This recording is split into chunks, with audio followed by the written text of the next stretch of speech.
नमस्कार दोस्तों, कैसे हैं आप सब। आप सबके बीच में एक आज मज़ेदार झूमर गीत सुनाऊंगी, तो दोस्त वीडियो को लाइक ज़रूर करें और अपने दोस्त के साथ शेयर करें ताकि वो भी इसका आनंद उठा सके। यदि मेरे चैनल पे नए हैं तो प्लीज़ चैनल को सब्सक्राइब। गोरखपुर बाजार ले चली राजा जी बुलेट से। गोरखपुर बाजार ले चली राजा जी बुलेट से।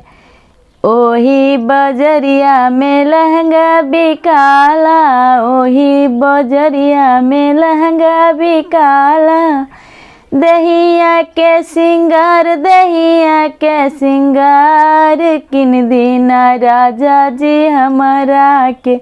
दहिया के सिंगार किन दीना राजा जी हमारा के। गोरखपुर बाजार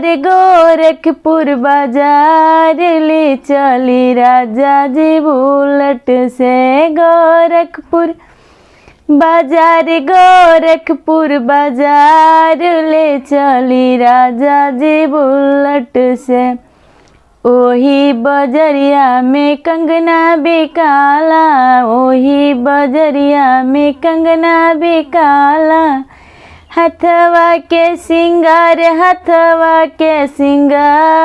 किन दीना राजा जी हमारा के। भोरे के बाजार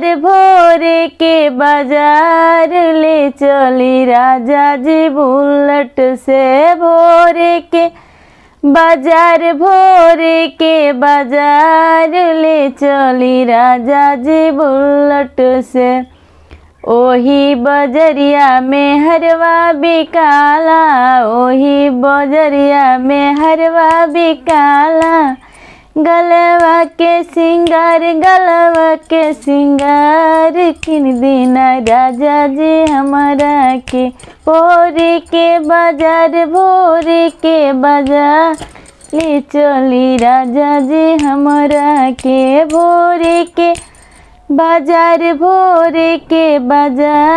ले चली राजा जी बुलेट से।